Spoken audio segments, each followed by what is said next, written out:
ठीक है, तो आज हम स्टडी करेंगे थ्योरी ऑफ कोऑर्डिनेशन कंपाउंड, जिसके अंदर सबसे पहले अपने को दिया Werner theory of coordination compound. ठीक है, तो इसके अंदर क्या दिया है, जो वर्नर था उसने कुछ एक्सपेरिमेंट किए और उसके बेस के ऊपर उसने ये अपनी थ्योरी दी। ठीक है, उसने क्या किया, पहले हम थोड़ा इसका जो पीछे मेन रीजन है थ्योरी के वो हम स्टडी करेंगे। ठीक है, उसने क्या है, कोबाल्ट क्लोराइड के अमोनिया के साथ कुछ कॉम्प्लेक्स प्रिपेयर किए। ठीक है, तो उसी के बेस पे उसने अपनी थ्योरी दी थी। उसने किस तरह उसके कंपाउंड बनाए, उसने जो कंपाउंड बनाए उसके अंदर उसने देखा कि जब वो क्या करता है, उसने हेक्साएमाइन कोबाल्ट क्लोराइड इस तरह का एक कॉम्प्लेक्स बनाया। दूसरा उसने जो पेंटाएमाइन क्लोरो कोबाल्ट क्लोराइड का कॉम्प्लेक्स तैयार किया। ठीक है, उसके बाद उसने बनाया क्या, टेट्राएमाइन डाइक्लोरो कोबाल्ट क्लोराइड का, और फिर उसने बनाया क्या, ट्राईएमाइन ट्राईक्लोरो कोबाल्ट। ठीक है, तो उसने ये जैसे ये 4 उसने कॉम्प्लेक्स तैयार किए। ठीक है, और उसके बाद उसने देखा कि जब इनकी रिएक्शन करवाई उसने किसके साथ, excess solution of silver nitrate के साथ। सिल्वर नाइट्रेट के साथ जब इसकी रिएक्शन करवाई, ठीक है, तो उसको जो मिले, पहले केस के अंदर उसको 3 मॉलिक्यूल मिले किसके, सिल्वर क्लोराइड के। पूरी कंप्लीट रिएक्शन लिखने की जरूरत नहीं है, यहाँ पे आपको समझना है।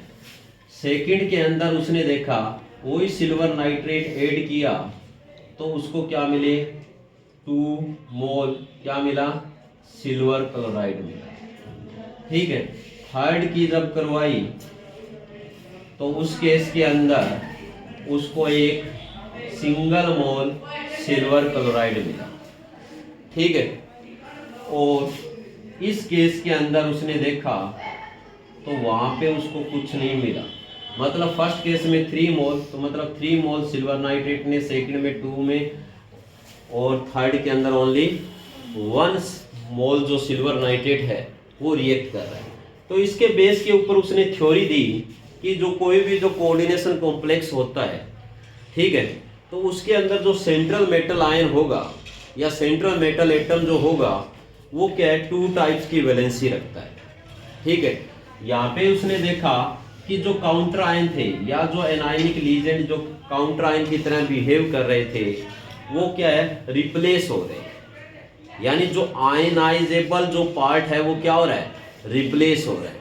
तो उसी के बेस पे अपनी उसने इस थ्योरी को लिखा। ठीक है, तो उस थ्योरी के जो मेन पॉइंट्स है वो क्या है, जो इसी के बेस के ऊपर दिए गए। ठीक है, तो इसने सबसे पहले जो अपने को बताया, जो आपसे अगर आपसे पूछा जाए कि right the Werner theory of coordination compound, तो जो लिखना है वो अब मैं जो बता रहा हूँ वही आप एग्जाम में लिखोगे। जो मेन पोस्टुलेट है उस थ्योरी के वो ये है कि जो कॉम्प्लेक्स के अंदर जो सेंट्रल मेटल एटम होगा या आयन होगा, ठीक है, वो क्या करेगा, शो 2 टाइप्स ऑफ वैलेंसी। कितनी टाइप्स की वैलेंसी दिखाएगा, 2 टाइप्स की। ठीक है, तो उसके अंदर जो नंबर फर्स्ट वैलेंसी होगी उसको हम बोलेंगे प्राइमरी वैलेंसी। फर्स्ट वैलेंसी होगी प्राइमरी वैलेंसी। ठीक है, और नंबर सेकंड जो है वो अपने को दी हुई है सेकेंडरी वैलेंसी। ठीक है, तो अगर हम बात करें तो सबसे पहले हम प्राइमरी वैलेंसी की बात कर रहे हैं। तो जो प्राइमरी वैलेंसी जो होती है, ठीक है, वो सेंट्रल मेटल आयन की किसके ऊपर डिपेंड करेगी, या प्राइमरी वैलेंसी को आज किसके नाम से जानते हैं, उसको हम जानते हैं ऑक्सीडेशन स्टेट के नाम से। कोई भी जो सेंट्रल मेटल आयन होगा, जितना उसका जो ऑक्सीडेशन स्टेट होगा वो किससे रिलेटेड होगा, उसकी प्राइमरी वैलेंसी से। ठीक है, और ये प्राइमरी वैलेंसी जो होती है ये हमेशा क्या होती है, इसको हम क्या बोल सकते हैं, आयनाइजेबल वैलेंसी भी बोल सकते हैं। क्या बोलेंगे, आयनाइजेबल वैलेंसी, क्योंकि कोई भी जो कॉम्प्लेक्स होता है उस कॉम्प्लेक्स के अंदर ये आयंस की फॉर्मेशन करती है, इसी के कारण आयंस होते हैं। या इसको हम क्या बोल सकते हैं, रिप्लेसेबल वैलेंसी भी बोल सकते हैं, रिप्लेसेबल वैलेंसी। ठीक है। और जो प्राइमरी वैलेंसी होती है ये हमेशा क्या होती है, नॉन डायरेक्शनल होती है।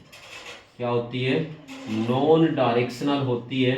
जब कोई भी कॉम्प्लेक्स होगा जिसके अंदर हमें प्राइमरी वैलेंसी दी हुई है तो उसकी कोई भी डायरेक्शन नहीं होगी, ये नॉन डायरेक्शनल वैलेंसी होगी। ठीक है।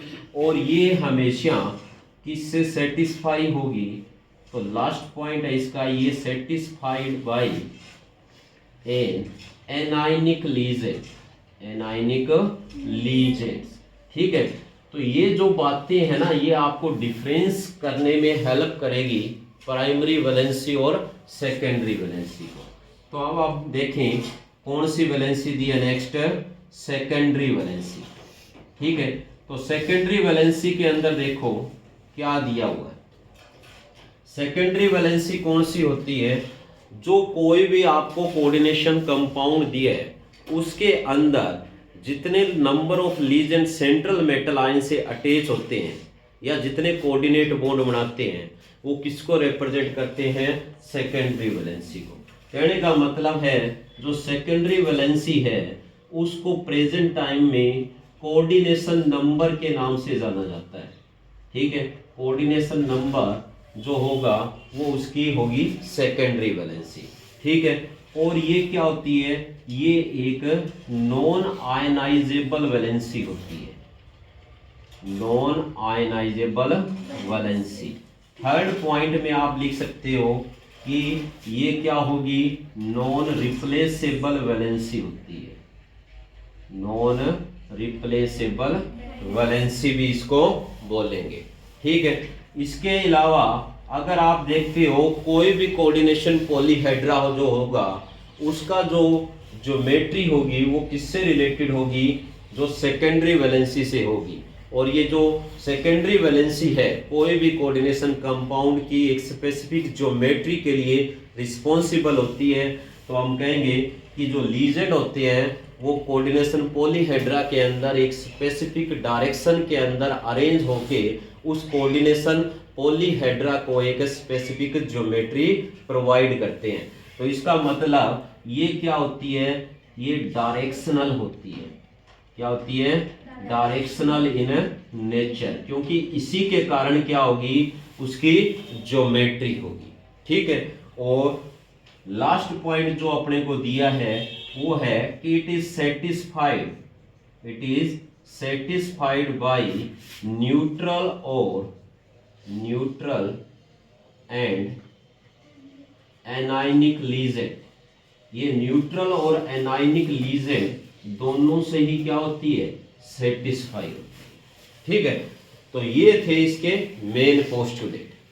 ठीक है, जो अपने को किस में दिए हुए हैं, वर्नर थ्योरी के अंदर दिए। ठीक है। तो इसके अंदर ये तो अगर आपको डिफरेंस पूछ ले प्राइमरी और सेकेंडरी वैलेंसी के अंदर तो आप इनको आप डिफरेंस के अंदर भी लिख सकते हैं। ठीक है। उसके बाद इसने बताया कि आप इसको और बढ़ा चढ़ा के अलग अलग पॉइंट में लिख सकते हो। थर्ड पॉइंट यानी ये आप फर्स्ट पॉइंट के अंदर कंसीडर करते हो। ठीक है।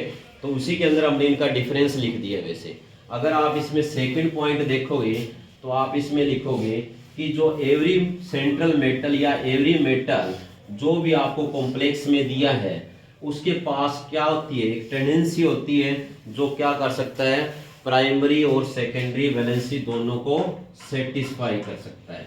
ठीक है। तो आपको ध्यान रखना है कि सेंट्रल मेटल एटम और आयन हैज टेंडेंसी, क्या होगी, टेंडेंसी होगी, क्षमता होगी to satisfy both primary and secondary valency. ठीक है। तो ये आपके सेकंड पॉइंट के अंदर आ जाएगा। ठीक है। थर्ड पॉइंट के अंदर अगर आप देखोगे तो बस यही लिखना है कि उसमें क्या होती है, जो सेकेंडरी वैलेंसी को कौन रिप्रेजेंट कर रहे हैं यहाँ पे, लीजेंड्स।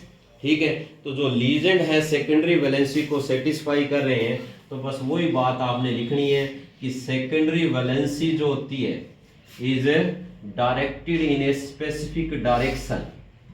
क्या होगी, directed in a specific direction, specific direction to give a definite geometry, to give a definite geometry to the complex या कोऑर्डिनेशन पॉलीहेड्रा।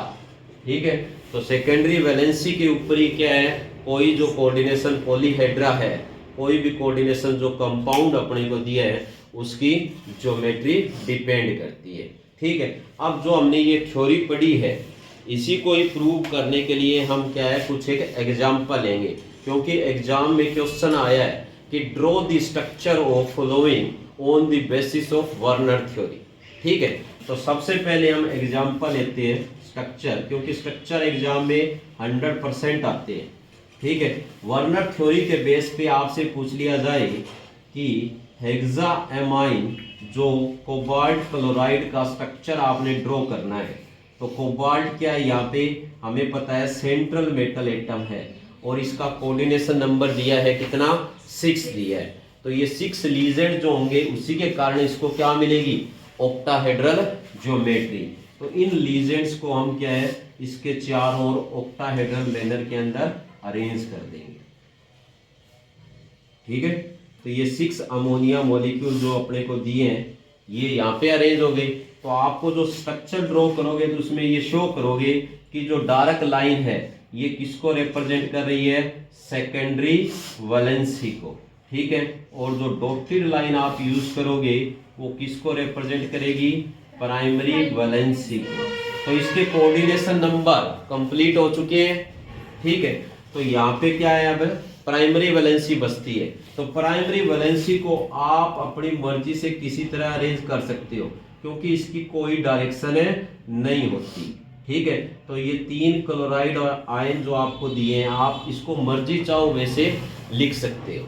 ठीक है, अगर कहीं पे जैसे आगे वाला आपको केस दिया होगा जहाँ पे कोई जो मॉलिक्यूल जिसमें जो प्राइमरी और सेकेंडरी दोनों वैलेंसी को सेटिस्फाई कर रहा है उसको इस तरह रिप्रेजेंट करेंगे। समझ में आया? तो जैसे आपको यहाँ पे कोई मॉलिक्यूल दिया होता इस तरह का, मान लो आपको दिया होता यहाँ पे tetra amine dichloro cobalt chloride दिया है, तो इसका वर्नर थ्योरी के बेस पे स्ट्रक्चर आ जाए। ठीक है, तो हमें पता है कि इस कोऑर्डिनेशन स्फीयर में जितने भी मॉलिक्यूल है वो उसके कोऑर्डिनेशन नंबर से रिलेटेड होते हैं। ठीक है, जो उसकी सेकेंडरी वैलेंसी को सेटिस्फाई करते हैं। तो आप उसी तरह क्या बनाओगे, इसकी ऑक्टाहेड्रल ज्योमेट्री बनाओगे। ठीक है, तो हमें पता है यहाँ पे हमारे पास क्या है, 4 अमोनिया मॉलिक्यूल है। ठीक है, कितने हैं, 4, बाकी कितने बच गए, 2 क्लोराइड आयन, जो किसको सेटिस्फाई कर रहे हैं, ये सेकेंडरी वैलेंसी को। तो हमें पता है फिर प्राइमरी वैलेंसी को सेटिस्फाई करने के लिए क्लोराइड आयन ही दिख रहा है, बट हमने पढ़ा था कि जो क्या होगी सेकेंडरी वैलेंसी होती है वो क्या होगी, न्यूट्रल और एनायनिक लीजेंड्स जो दोनों होते हैं वो उसको सेटिस्फाई करते हैं। ठीक है, तो हम क्या करेंगे, जो क्लोराइड आयन अपने को दिए हैं तो इसका मतलब ये क्या करेंगे, ये दोनों टाइप्स की वैलेंसी को सेटिस्फाई करेंगे। तो इस तरह ये आपको वर्नर थ्योरी के बेस पे कोई भी मॉलिक्यूल का स्ट्रक्चर आ जाए, कॉम्प्लेक्स का आ जाए, तो इस तरह ड्रॉ करता है। बस ये ध्यान देना है कि जो आपको कोऑर्डिनेशन स्फीयर दिया है उसके अंदर अगर न्यूट्रल लीजेंड प्रेजेंट है टोटल उसके कोऑर्डिनेशन नंबर के अकॉर्डिंग, तब तो आपको डबल लाइन लगाने की जरूरत नहीं है। ठीक है, अगर कोई एनायनिक लीजेंड भी अंदर दिया है तो मतलब वो प्राइमरी और सेकेंडरी वैलेंसी दोनों को सेटिस्फाई करेगा। ठीक है, उसके बाद आती है क्या, इसमें कुछ एक लिमिटेशन दे रखी है। ठीक है, तो कई बार हमें लिमिटेशन पूछ ली जाती है। ठीक है, तो इसके अंदर वैसे अगर आपको पहचानना होता इन कॉम्प्लेक्सेस के अंदर कि प्राइमरी वैलेंसी आपसे पूछ ले कितनी है, बता दोगे। ठीक है, सेकेंडरी वैलेंसी कितनी है, तो प्राइमरी वैलेंसी तो हम क्या देखेंगे, एनायनिक लीजेंड देखेंगे, ठीक है। तो 3 दिए है ना, ठीक है। सेकेंडरी वैलेंसी इसमें कितनी है, 6 है। जबकि इसके अंदर अगर आप देखोगे तो जो प्राइमरी वैलेंसी है वो कितनी है, वो 3 है, ठीक है। और जो सेकेंडरी वैलेंसी अपने को मिलेगी वो कितनी है, 6 है, ठीक है। तो ध्यान रखना है यहाँ पे, ठीक है। तो ये प्राइमरी वैलेंसी हमें पता है कि इसका ऑक्सीडेशन स्टेट कितना है, ठीक है। उस ऑक्सीडेशन स्टेट से रिलेटेड है कोबाल्ट अपना 3 पॉजिटिव ऑक्सीडेशन स्टेट है शो कर रहा है। क्लियर हुआ, ठीक है। उसके बाद आती है लिमिटेशन, क्योंकि एग्जाम में आई है right the limitation of Werner theory, ठीक है।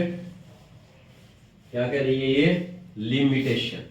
लिमिटेशन जरूरी है, एनसीईआरटी में भी आपको दी हुई है, ठीक है। तो लिमिटेशन के अंदर सबसे पहले इसने बताया कि फर्स्ट लिमिटेशन तो ये है कि पूछे कि कंपाउंड कोऑर्डिनेशन कंपाउंड क्यों बनाते हैं, ठीक है। यानी पूछे कि जो एलिमेंट है वो कोऑर्डिनेशन कंपाउंड है क्यों फॉर्मेशन करते हैं, सर्टेन एलिमेंट्स फॉर्म क्या बनाएंगे, कोऑर्डिनेशन है कंपाउंड, ठीक है। कोऑर्डिनेशन कंपाउंड, बाकी नहीं बनाते, अदर नो, दूसरे नहीं बनाते, ठीक है। सेकंड जो लिमिटेशन है उसके अंदर इसने बताया है कि जो कोऑर्डिनेशन स्फीयर है उसकी जो डेफिनेट ज्योमेट्री क्यों होती है, वाई कोऑर्डिनेशन स्फीयर या पॉलीहेड्रा, ठीक है, हैव ए डेफिनेट ज्योमेट्री, ठीक है। उसकी एक डेफिनेट ज्योमेट्री क्यों होती है। थर्ड वन यहाँ पे इसकी जो लिमिटेशन है उसके अंदर इसने बताया है कि जो इसकी जो एलिमेंट्स हैं उसकी जो मैग्नेटिक और जो ऑप्टिकल प्रॉपर्टी है, ठीक है, वो क्यों होती है, कि जो कोऑर्डिनेशन कंपाउंड्स हैं why coordination compound possess definite magnetic and optical property, ठीक है। तो ये तीनों लिमिटेशन आपको आनी चाहिए, ठीक है, क्योंकि ये 2 मार्क्स या 3 मार्क्स के अंदर इस क्वेश्चन को पूछ लिया जाता है। तो यहाँ पे अपनी होती है वर्नर थ्योरी कंप्लीट, ठीक है।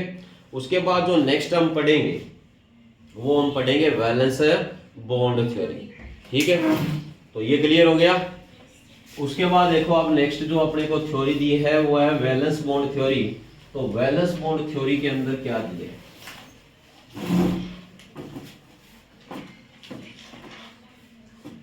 Valence bond theory. तो यहां पे इसने बताया है अगर आप वैलेंस बॉन्ड थ्योरी के अकॉर्डिंग देखते हो, ठीक है, तो यहाँ पे इसने जो अपने को फर्स्ट पॉइंट दिया है उसके अंदर ये बता रहा है कि जो मेटल और लीजेंड के बीच में जो बॉन्ड मिलेगा इसके अंदर कोऑर्डिनेशन कंपाउंड्स के अंदर, कोऑर्डिनेशन कंपाउंड्स के अंदर जो फर्स्ट पॉइंट आप लिखोगे कि मेटल और लीजेंड के बीच में जो बॉन्ड बनता है वो कौन सा बॉन्ड होता है, कोऑर्डिनेट बॉन्ड होता है। कौन सा बॉन्ड होगा, कोऑर्डिनेट बॉन्ड, ठीक है। हमें पता है कि जो लीजेंड्स होंगे, लीजेंड्स क्या करेंगे, अपने पेयर ऑफ इलेक्ट्रॉन किसमें डोनेट करेंगे, जो मेटल है मेटल के एम्प्टी ऑर्बिटल के अंदर क्या करेंगे, डोनेट करके उसके साथ कौन से बॉन्ड की फॉर्मेशन करेंगे, कोऑर्डिनेट बॉन्ड की फॉर्मेशन करेंगे, ठीक है। समझ में आया। तो मतलब एक तरह का ये कोवेलेंट बॉन्ड ही होता है इसके अंदर, ठीक है। उसके बाद सेकंड पॉइंट इसने बताया है कि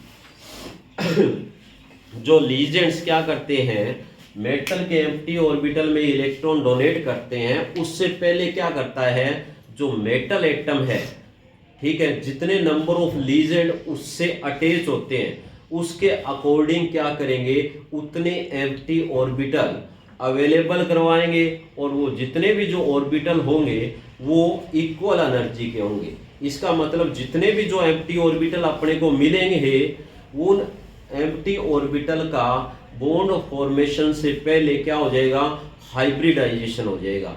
और हाइब्रिडाइजेशन होने के बाद ही जो हमें ऑर्बिटल मिलेंगे वो ऑर्बिटल क्या होंगे, इक्वल एनर्जी के होंगे और जो इक्वल ओरिएंटेशन मिलेगा। ठीक है, तो ये आपको ध्यान रखना है कि क्या होगा, प्रायर टू, यानी अपनी लैंग्वेज में कैसे भी लिख सकते हो, prior to bond formation,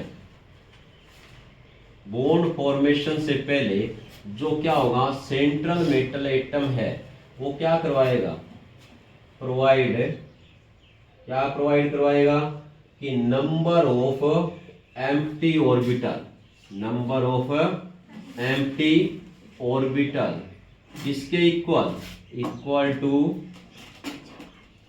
the number of ligand, number of ligand attached to it, ligands attached to it, जितने इससे जुड़े।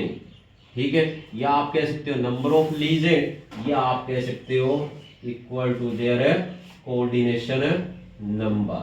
ठीक है, क्या होगा, जो कॉम्प्लेक्स फॉर्मेशन में जो मेटल एटम पार्टिसिपेट कर रहा है, ठीक है, कॉम्प्लेक्स फॉर्मेशन से पहले या आप कह सकते हो बॉन्ड फॉर्मेशन से पहले वो क्या है, जितने नंबर ऑफ लीजेंड उससे अटैच है उतने क्या करवा रहा है, एम्प्टी ऑर्बिटल है अवेलेबल करवा रहा है। और जितने भी एम्प्टी ये ऑर्बिटल अवेलेबल करवाएगा फिर उनका क्या होगा, हाइब्रिडाइजेशन होगा।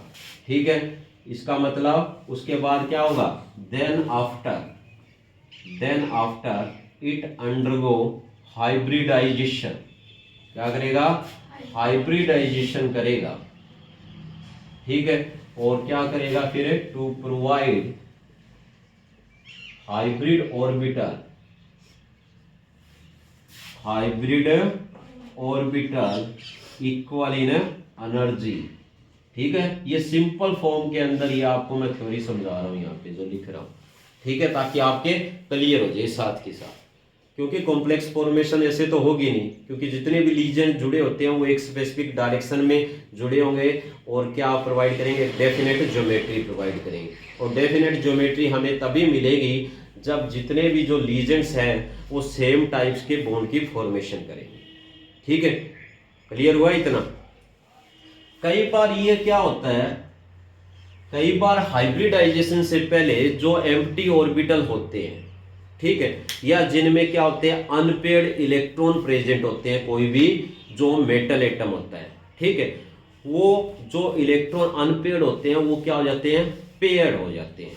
किससे पहले, हाइब्रिडाइजेशन से पहले। तो ये बात भी आपको ध्यान रखनी है कि समटाइम्स क्या होंगे, बिफोर हाइब्रिडाइजेशन, हाइब्रिडाइजेशन से पहले क्या होगा कि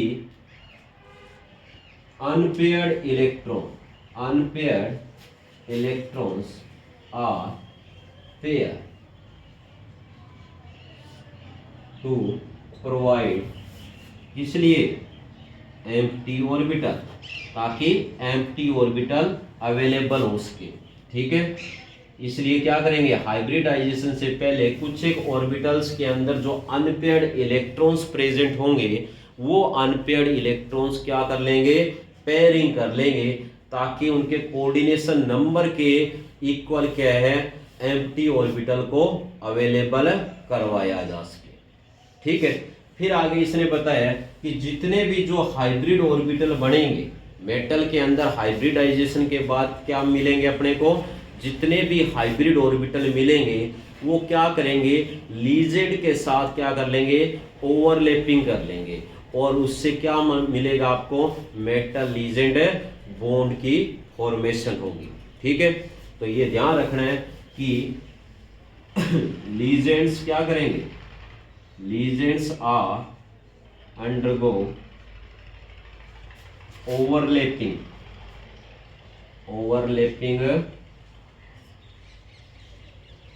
with these hybrid orbital, these hybrid orbital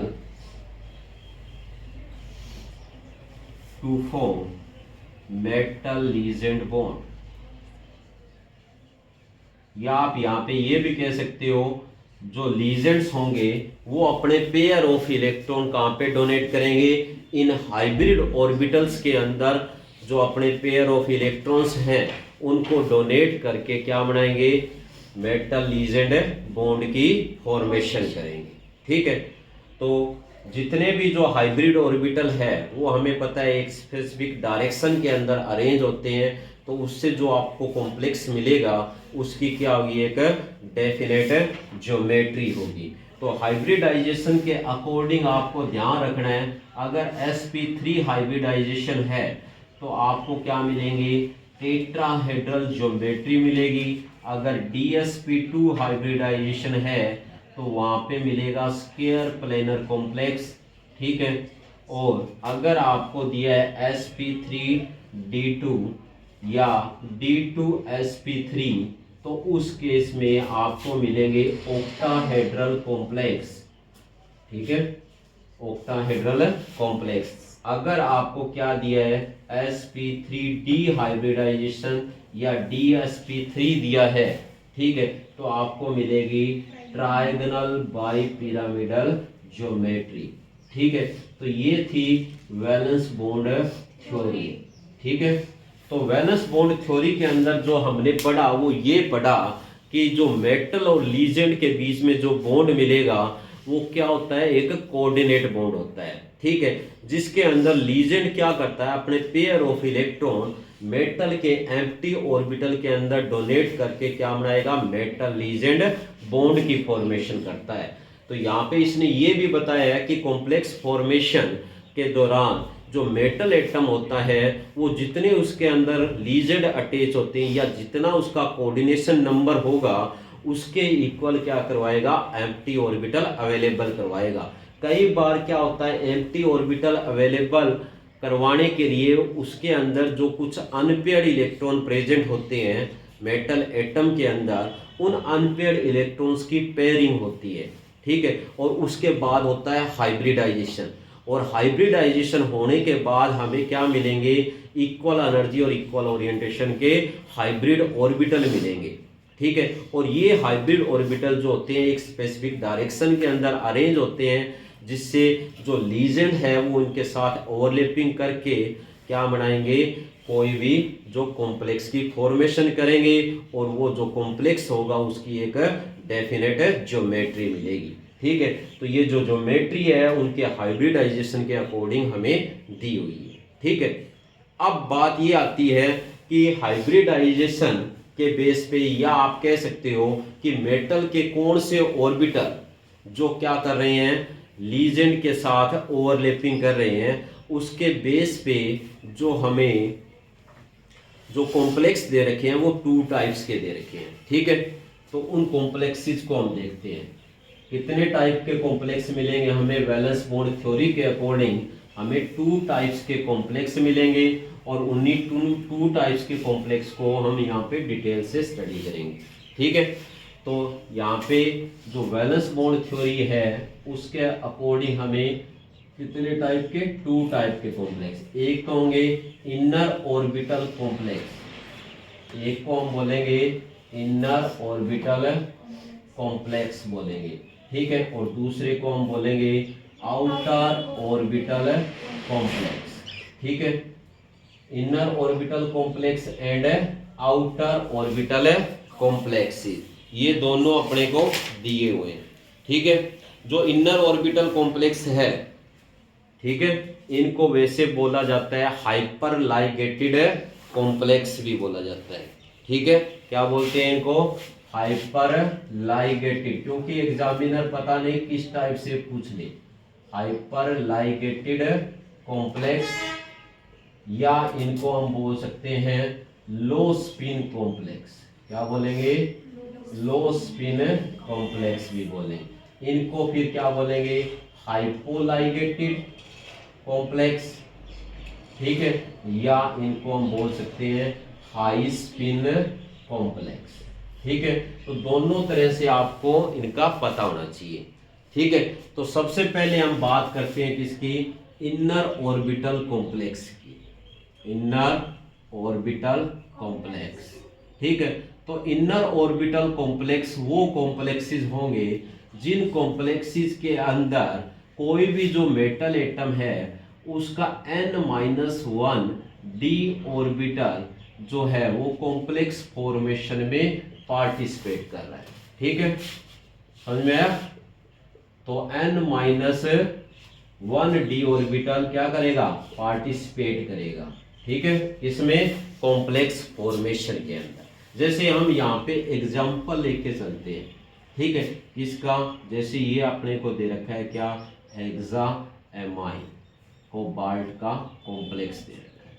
ठीक है, हेक्सा साइनोक्रोमियम कर लो, हेक्सा जो कोबाल्ट है, वेनेडियम हेक्सा एक्वा कर लो। इसके आपको काफ़ी ज़्यादा एग्जाम्पल मिलने वाले, तो हम यहाँ पे समझने के लिए एक जो स्ट्रक्चर है उसको स्टडी करेंगे।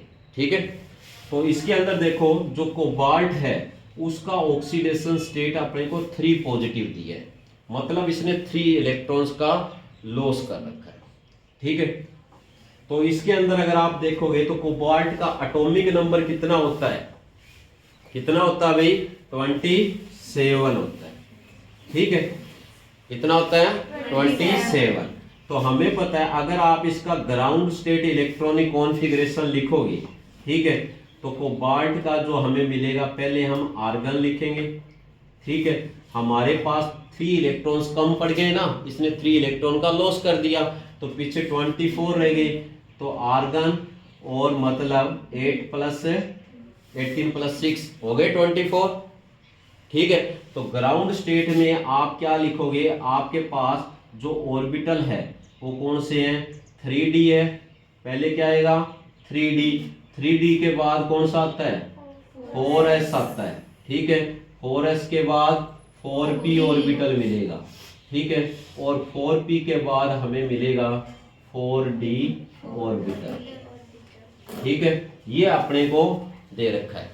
तो अगर इसका ग्राउंड स्टेट इलेक्ट्रॉनिक कॉन्फ़िगरेशन लिख रहे हैं तो डी में कितने इलेक्ट्रॉन प्रेजेंट है, 6 इलेक्ट्रॉन प्रेजेंट है। ठीक है, तो 5 हो गए, एक यहाँ पे पेयरिंग कर देगा। ठीक है, पर ये कह रहा है कि यहाँ पे क्या है, अनपेयर्ड इलेक्ट्रॉन प्रेजेंट है।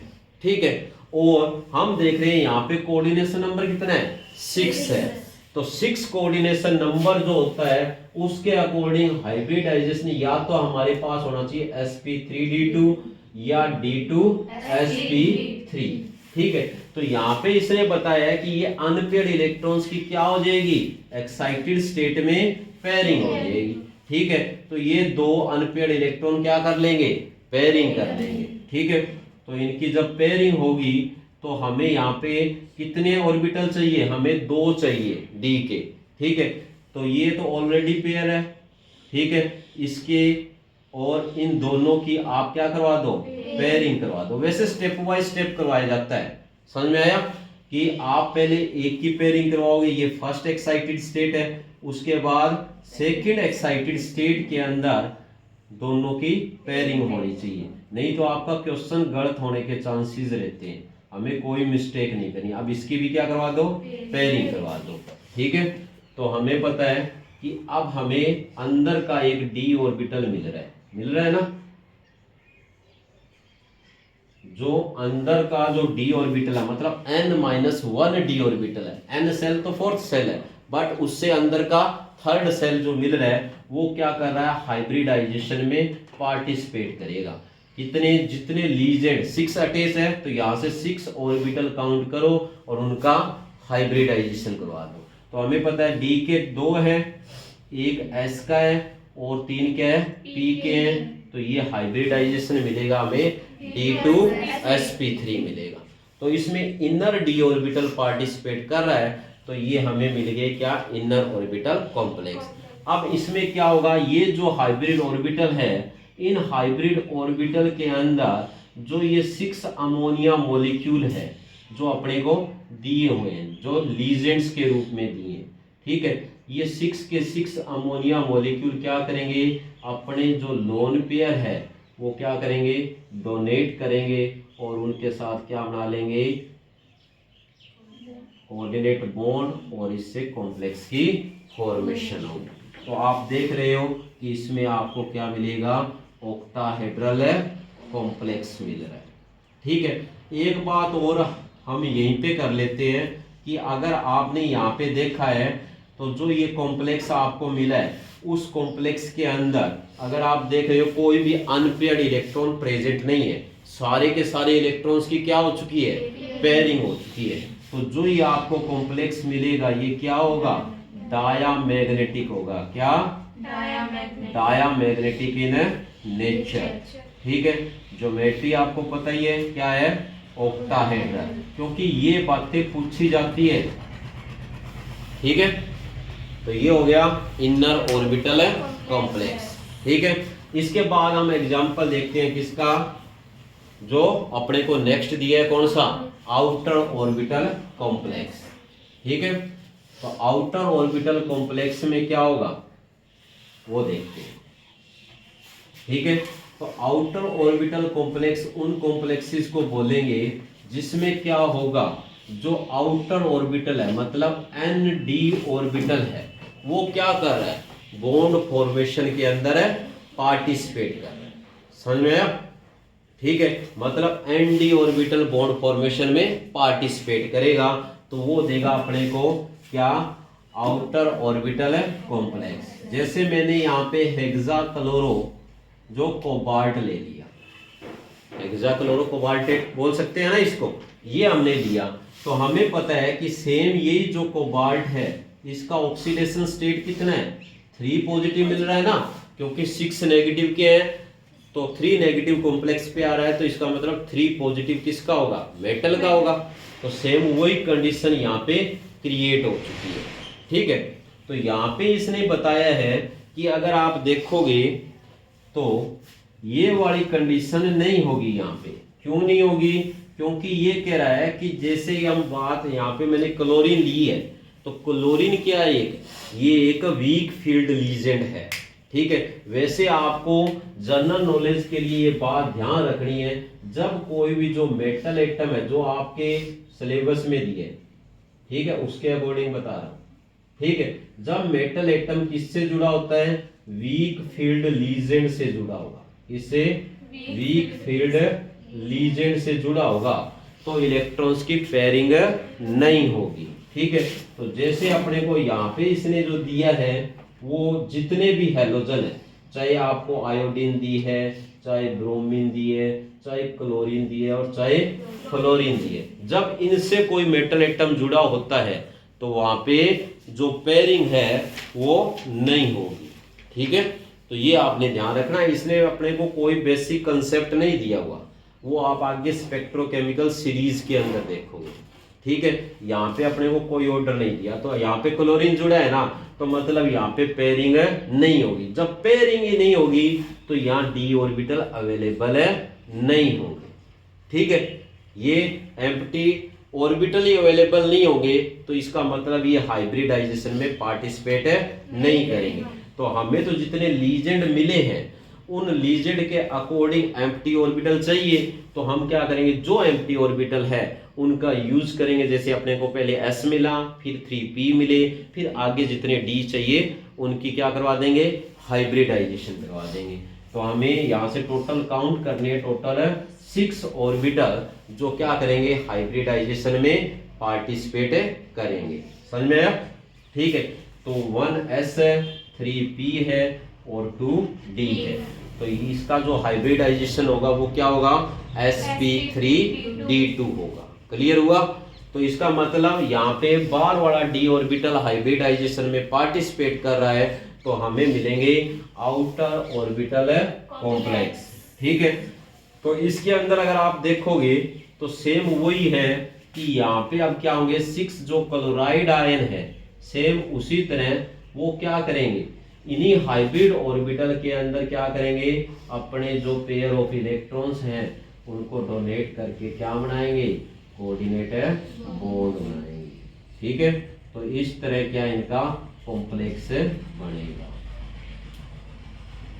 ठीक है, तो इसका जो स्ट्रक्चर है वो अगर हम देखेंगे तो क्या होगा, ऑक्टाहेड्रल मिलेगा। ठीक है, तो ये 6 क्लोराइड आयन इस डेफिनेट ज्योमेट्री के अंदर अरेंज होंगे और हमें मिलेगी कौन सी ज्योमेट्री, ऑक्टाहेड्रल। अब बात आती है कि ये मैग्नेटिक नेचर कौन सी होगी, तो हमें पता है इसमें क्या है, अनपेयर्ड इलेक्ट्रॉन है ना, क्या है इसमें, अनपेयर्ड इलेक्ट्रॉन्स है, तो इसका मतलब ये क्या होगा, पैरामैग्नेटिक होगा नेचर के अंदर। ठीक है, और पैरामैग्नेटिक तो है, पर कई बार मैग्नेटिक प्रॉपर्टी को कंपेयर करना आ जाता है, तो उसके लिए हम क्या निकालते हैं, मैग्नेटिक मूवमेंट निकालते हैं, जिसका फार्मूला हमने ट्रांजिशन एलिमेंट में पढ़ा, जो कि अपने को दिया है N+2 बोर मैग्नेटॉन। ठीक है, पढ़ा है ना। तो इसके अंदर अगर आप इसका मैग्नेटिक मूवमेंट देखोगे तो कितना आ जाएगा, हमें पता है N क्या है, N है नंबर ऑफ अनपेयर्ड इलेक्ट्रॉन, कितने हैं इसमें, 4, तो इसकी वैल्यू यहाँ पे रखोगे तो इसका मैग्नेटिक मूवमेंट निकल के आ जाएगा। समझ में आ गया। ठीक है, तो ये हो गया हमारे पास क्या इसका, ठीक है, कितना आ जाएगा, ये मैग्नेटिक मूवमेंट आप इस तरह कैलकुलेट कर सकते हो। क्लियर हो गया। ठीक है, तो ये थे इनर और आउटर ऑर्बिटल कॉम्प्लेक्स। बाकी काफी एग्जाम्पल दिए, ठीक है, उन एग्जाम्पल्स को आप कर सकते हो। ठीक है, कई कैटेगरी में यहाँ पे वीक फील्ड लीजन में आपको वाटर भी मिलेगा। ठीक है, समझ में आया। एक क्वेश्चन जो है वो आपके एग्जाम में आया हुआ है, उसको मैं लिख देता हूं और उसको मैं शॉर्ट में समझा देता हूं आपको। ठीक है, 5 मार्क्स में आया था बोर्ड एग्जाम में, चाहे वो सीबीएसई है चाहे वो एचबीएसई है। ठीक है, उसने एग्जामिनर ने एक क्वेश्चन दिया कि compare the magnetic property of following.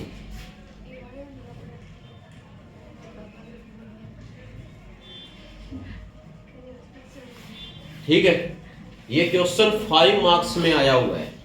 ठीक है, कि इसके स्ट्रक्चर आपने बताने हैं और इनकी मैग्नेटिक प्रॉपर्टी को कंपेयर करना है। तो आपको मेटल का ऑक्सीडेशन स्टेट पता होना चाहिए। यहाँ पे जो निकल है उसका ऑक्सीडेशन स्टेट कितना है, 2 पॉजिटिव। अगर यहाँ पे अगर आप देखोगे तो यहाँ भी निकल का ऑक्सीडेशन स्टेट कितना है, 2 पॉजिटिव। जबकि यहाँ अगर आप ऑक्सीडेशन स्टेट देखोगे तो कितना है, 0, क्योंकि कार्बोनिल, नाइट्रोसिल और इस तरह की जो भी न्यूट्रल लीजेंड होते हैं तो उनके साथ मेटल क्या शो करेगा, 0 ऑक्सीडेशन स्टेट है शो करता है। समझ में आया।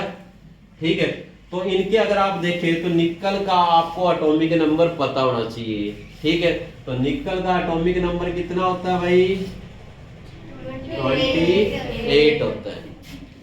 ठीक है, कितना होता है, 28। तो हमें पता है जब ये निकल से निकल डाइवेलेंट बनाएगा तो आपको क्या मिलेगा, आर्गन, और क्या मिल जाएगा, 3D, कितने मिल जाएंगे, 8 मिल जाएंगे।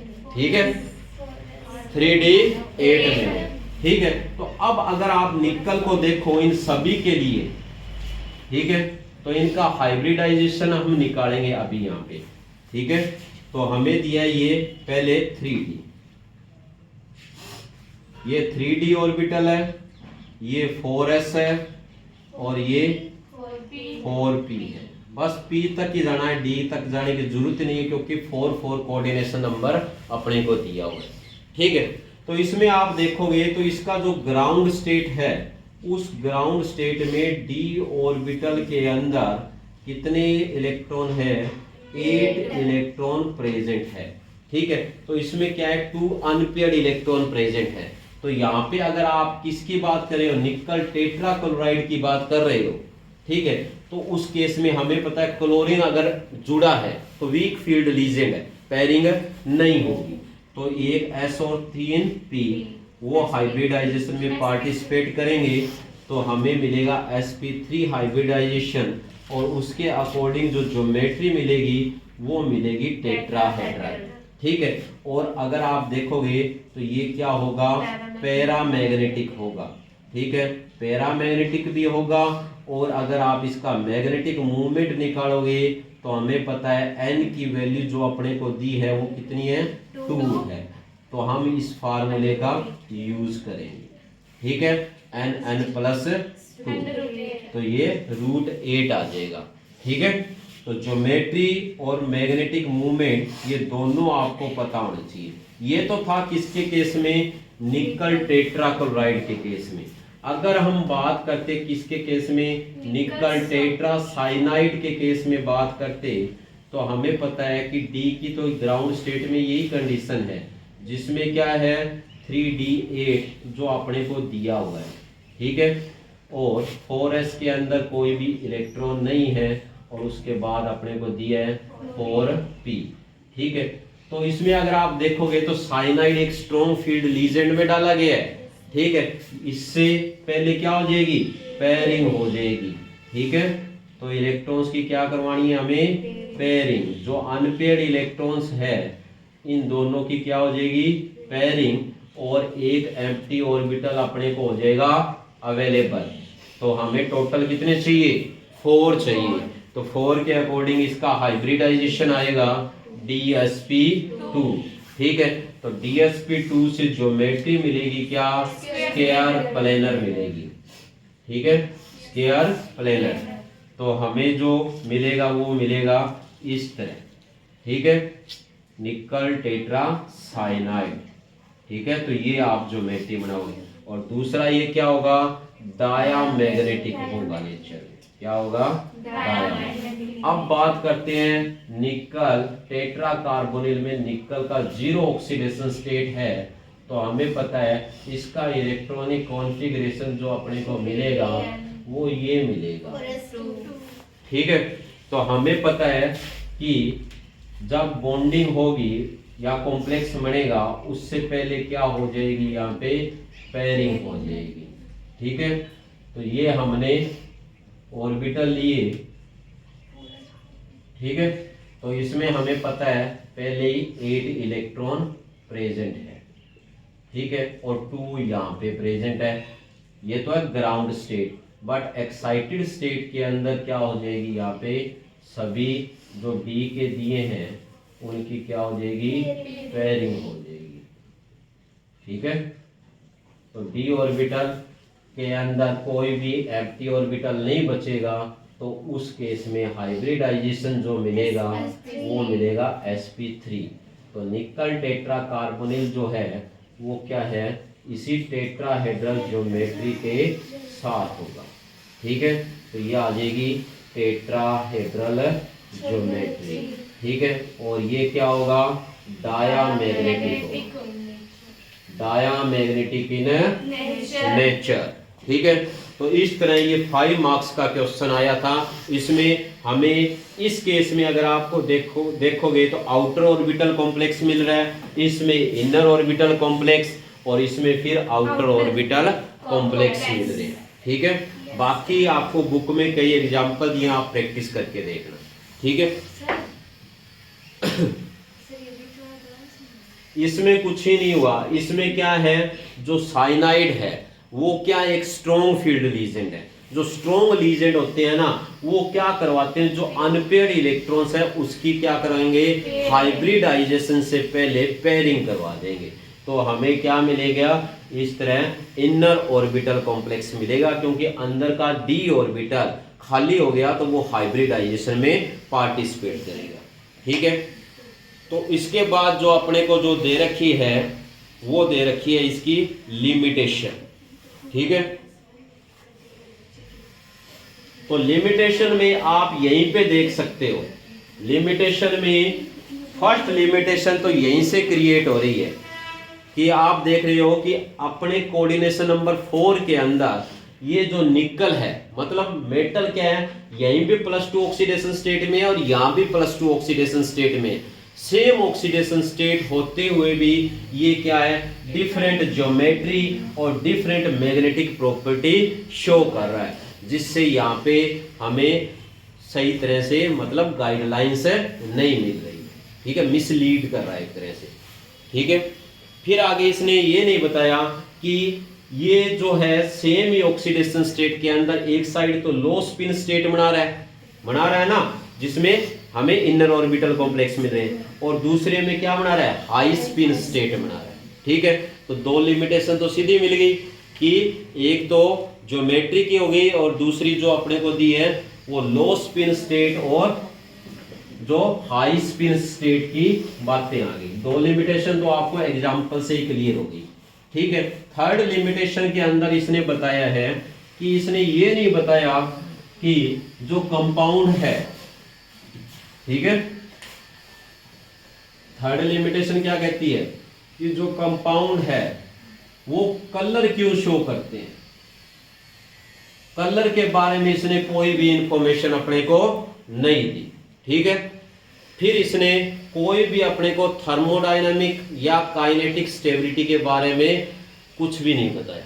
ठीक है, मतलब जो अपने को इसने जो नेक्स्ट लिमिटेशन है वो थर्मोडायनामिक और काइनेटिक्स के बारे में कोई इंफॉर्मेशन नहीं दी, थर्मोडायनामिक स्टेबिलिटी। ठीक है, और जो है काइनेटिक्स, काइनेटिक्स समझते हो कितनी स्पीड से कोई जो कॉम्प्लेक्स फॉर्मेशन हो रही है कि नहीं हो रही। ठीक है, और उसके बाद इसने हमें ये नहीं बताया कि वीक लीजेंड कौन से और स्ट्रॉन्ग लीजेंड कौन से। ठीक है, वीक लीजेंड और स्ट्रॉन्ग लीजेंड के बीच में कोई खास डिफरेंस नहीं बताया। ठीक है, जो इनमें जो डिफरेंस है उसकी इंफॉर्मेशन हमें नहीं मिली। समझ में आई बात। ठीक है, तो ये इसकी लिमिटेशन में आ जाएगा। जो एक्सपेरिमेंटली एक यहाँ पे ये भी बताया कि जो मैग्नेटिक जो मूवमेंट की वैल्यू मिलती है और एक जो हम कैलकुलेट कर रहे हैं तो वो भी पूरी तरह से एक दूसरे के साथ है मैच नहीं कर रही। तो ये होगी क्या, वैलेंस बॉन्ड थ्योरी। ठीक है, समझ में आई कि वैलेंस बॉन्ड थ्योरी के अंदर फर्स्ट पॉइंट तो हमने देखा कि क्या देखा था भाई, लिमिटेशन के अंदर, लिमिटेशन में ये देखा था कि सेम ऑक्सीडेशन स्टेट में अपने को क्या मिल रही है, डिफरेंट ज्योमेट्री मिल रही है। क्या मिल रही है, सारी लिमिटेशन लिख देना, इन सेम ऑक्सीडेशन स्टेट। ऐसे शॉर्ट में याद किया करो, पूरी सेंटेंस ना रटा करो। ठीक है, फिर हमने देखा कि कुछ क्या बना रहे हैं, लो स्पिन कॉम्प्लेक्स बना रहे हैं। ठीक है, और कुछ क्या बना रहे हैं, हाई स्पिन कॉम्प्लेक्स बना रहे हैं। ठीक है, बना रहे हैं ना, इसमें सेम ऑक्सीडेशन स्टेट के अंदर। तो ये 5 या 6 लिमिटेशन जो है इनमें से 3-4 आपके याद होनी चाहिए। ठीक है, उसके बाद जो लास्ट थ्योरी है वो हम पढ़ रहे हैं यहाँ पे, कौन सी, क्रिस्टल फील्ड स्प्लिटिंग थ्योरी या क्रिस्टल फील्ड थ्योरी। ठीक है, तो वो देखो,